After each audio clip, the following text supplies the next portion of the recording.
विद्यार्थी मित्रो, आपण मागील तासाला बाजाराच्या प्रकारांचं वर्गीकरण अभ्यास केलं आहे. यामध्ये स्थळानुसार बाजाराचे प्रकार आणि काळानुसार बाजाराचे प्रकार यांचा अभ्यास केलेला आहे. तिसरा प्रकार आहे तो म्हणजे स्पर्धेनुसार बाजाराचे प्रकार. या प्रकारामध्ये पूर्ण स्पर्धा, या बाजाराचा अर्थ आणि त्याची वैशिष्ट्ये यांचाही अभ्यास आपण केलेला आहे. दुसरा प्रकार आहे त्यामध्ये अपूर्ण स्पर्धा. तर अपूर्ण स्पर्धा हा बाजाराचा असा प्रकार आहे की ज्यात स्पर्धायुक्त बाजाराची सर्व वैशिष्ट्ये आढळत नाहीत, तर काही वैशिष्ट्ये त्यामध्ये आढळतात. अपूर्ण स्पर्धा या बाजारामध्ये 3 उपप्रकार सांगितले जातात. त्यामध्ये मक्तेदारी, अल्पाधिकार आणि मक्तेदारीयुक्त स्पर्धा असे 3 प्रकार आढळून येतात. तर या 3 प्रकारांचा अभ्यास आपण पुढीलप्रमाणे करणार आहोत. त्यामध्ये पहिला प्रकार आहे मक्तेदारी. तर मक्तेदारी हा अपूर्ण स्पर्धेतील बाजाराचा एक प्रकार मानला जातो. तर मक्तेदारी म्हणजे काय, त्याचा अर्थ आणि व्याख्या आपल्याला पुढीलप्रमाणे अभ्यासता येतील. मक्तेदारीला इंग्रजीमध्ये मोनोपॉली असे या ठिकाणी म्हटले जाते. मोनोपॉली हा शब्द ग्रीक भाषेतील मोनो म्हणजे एक आणि पॉली म्हणजे विक्रेता या शब्दापासून बनलेला आहे. यावरून आपल्याला असे म्हणता येते की ज्या बाजारपेठेमध्ये एकच विक्रेता असतो, तोच उत्पादन करतो आणि तोच वस्तूंची विक्री करतो आणि त्याच्या वस्तूला जवळचा पर्याय उपलब्ध नसतो, अशा बाजारपेठेला मक्तेदारी बाजारपेठ असे म्हटले जाते. म्हणजेच मक्तेदारी बाजारपेठेमध्ये एका विशिष्ट वस्तूचं उत्पादन करणारा एकच उत्पादक असतो आणि तोच वस्तूंची विक्री करत असतो. मक्तेदार उत्पादकाला या बाजारपेठेमध्ये स्पर्धक नसतात आणि स्पर्धक नसण्याबरोबरच उत्पादकाने जी वस्तू तयार केलेली आहे त्या वस्तूला जवळचा पर्याय उपलब्ध नसतो. म्हणजेच मक्तेदारी बाजारपेठ आहे, या बाजारपेठेमध्ये जो उत्पादक आहे किंवा मक्तेदार उत्पादक आहे, या उत्पादकाचं वस्तूच्या पुरवठ्यावरती देखील पूर्ण नियंत्रण असते.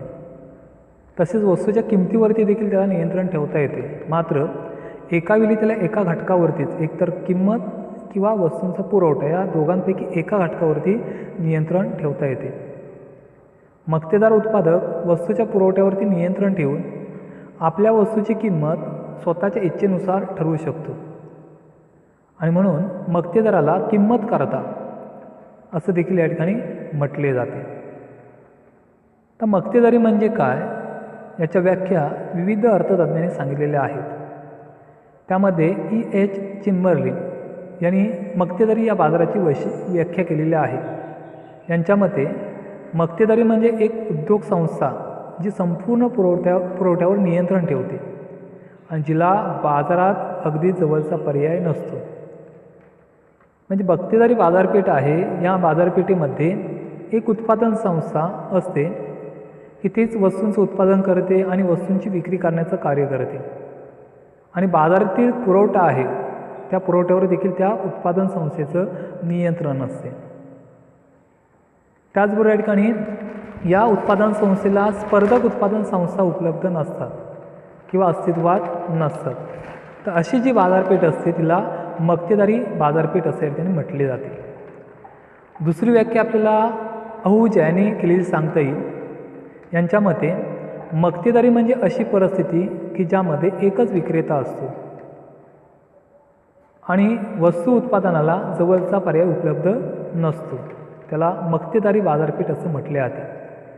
म्हणजेच अहुजा यांच्या मते देखील मक्तेदारी बाजारपेठ आहे, या बाजारपेठेमध्ये एकच विक्रेता असतो, तोच उत्पादनाचं कार्य करतो आणि वस्तू विक्री करण्याचं कार्य देखील तोच करत असतो आणि तो जी वस्तू उत्पादन करतो त्या वस्तूला जवळची पर्यायी वस्तू उपलब्ध नसते.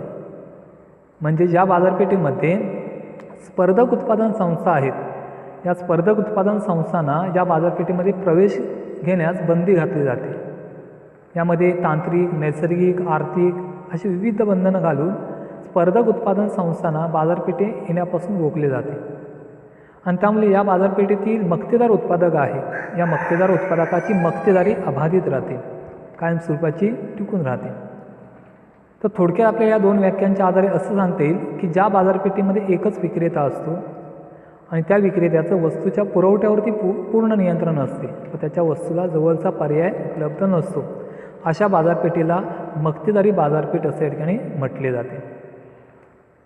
तर आता आपण मक्तेदारी म्हणजे काय याचा अर्थ आणि व्याख्या यांचा अभ्यास केलेला आहे. या व्याख्यांच्या आधारे आपल्याला मक्तेदारी बाजारपेठेची काही वैशिष्ट्ये आपल्याला या ठिकाणी सांगता येतील.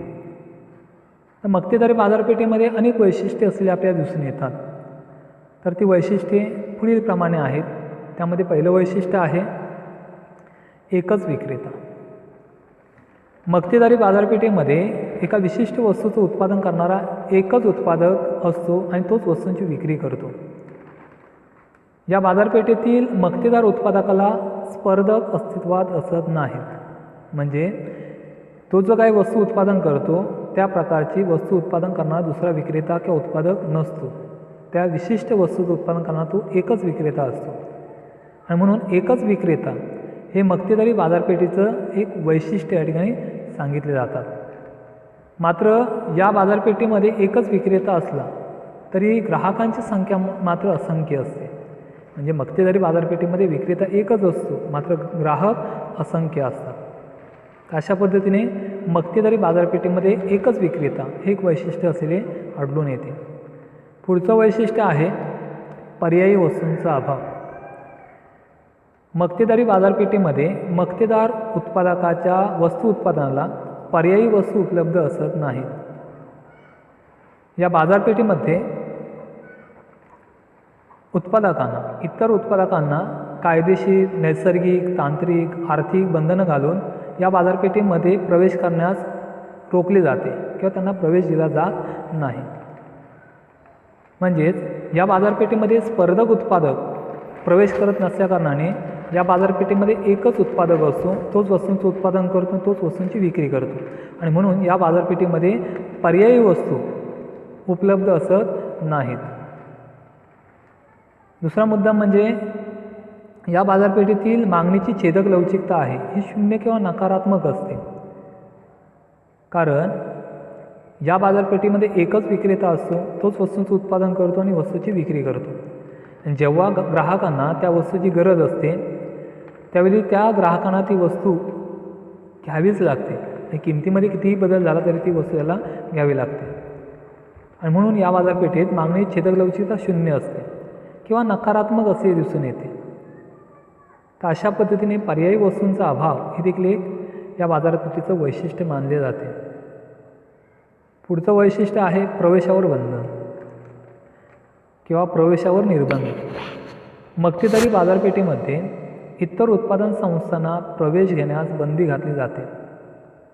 या उत्पादन संस्थांना कायदेशीर, नैसर्गिक, तांत्रिक आणि आर्थिक बंधनं घालून बाजारपेठेमध्ये प्रवेश करण्यापासून रोखले जाते आणि त्यामुळे या बाजारपेठेमध्ये एकच विक्रेता असतो. स्पर्धक त्याला या बाजारपेठेमध्ये अस्तित्वात असत नाहीत आणि त्यामुळे या बाजारपेठेमध्ये मक्तेदार उत्पादक आहे या उत्पादकाची मक्तेदारी किंवा एकाधिकारशाही अबाधित राहते, टिकून राहते. थोडक्यात प्रवेशास बंदी हे देखील एक या बाजाराचं एक महत्त्वाचं वैशिष्ट्य सांगता येते. पुढचं वैशिष्ट्य आहे बाजार पुरवठ्यावर नियंत्रण. मक्तेदारी बाजारपेठेमधील मक्तेदार उत्पादक आहे या उत्पादकाचं त्याच्या वस्तूच्या पुरवठ्यावरती म्हणजेच बाजार पुरवठ्यावरती पूर्णतः नियंत्रण असते. म्हणजेच तो आपल्या इच्छेनुसार वस्तूंचा पुरवठा वाढवू शकतो किंवा कमी करू शकतो आणि पुरवठ्यामध्ये बदल करून महत्तम नफ्याचं उद्दिष्ट साध्य करू शकतो. त्याचबरोबर या ठिकाणी मक्तेदार उत्पादक आहे या उत्पादकाला वस्तूच्या किमतीवरती देखील नियंत्रण ठेवता येते. म्हणजेच तो किंमतकर्ता असतो, किमतीमध्ये बदल करून तो महत्तम नफ्याचं उद्दिष्ट साध्य करू शकतो. एकतर वस्तूची किंमत कमी ठेवून जास्तीत जास्त वस्तूंची विक्री करून महत्तम नफा मिळवू शकतो किंवा वस्तूचा पुरवठा कमी करून किमतीमध्ये वाढ करून महत्तम नफ्याचं उद्दिष्ट तो साध्य करू शकतो. म्हणजेच या बाजारपेठेमध्ये एकच विक्रेता असल्या कारणाने या विक्रेत्याला त्याच्या वस्तूच्या पुरवठ्यावरती पूर्ण नियंत्रण ठेवता येते. आणि म्हणून बाजार पुरवठ्यावर नियंत्रण हे देखील एक त्याचं वैशिष्ट्य सांगितले जाते. पुढचं वैशिष्ट्य आहे किंमतकारता.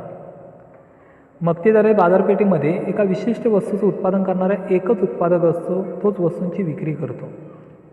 आणि या उत्पादकाचं बाजार पुरवठ्यावरती पूर्ण नियंत्रण असतं.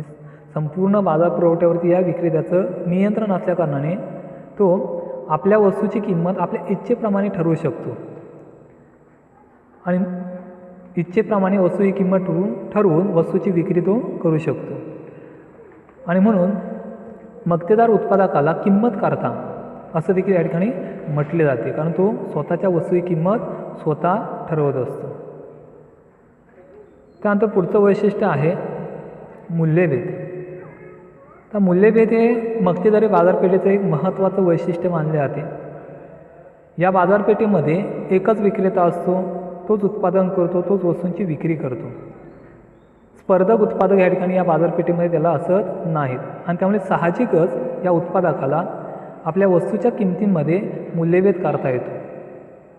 आता मूल्यभेद म्हणजे काय की जेव्हा मक्तेदार उत्पादक एका वस्तूला वेगवेगळ्या ग्राहकांना कालपरंतवे स्थळपरंतवे वेगळी किंमत आकारतो, त्यालाच मूल्यभेद असं या ठिकाणी म्हटले जाते. थोडक्यात आपल्याला असं म्हणता येईल की मूल्यभेद म्हणजे जेव्हा मक्तेदार उत्पादक एका वस्तूसाठी वेगवेगळ्या ग्राहकांकडून वेगवेगळी किंमत आकारतो किंवा वेगळी किंमत घेतो, त्याला मूल्यभेद असं या ठिकाणी म्हटले जाते.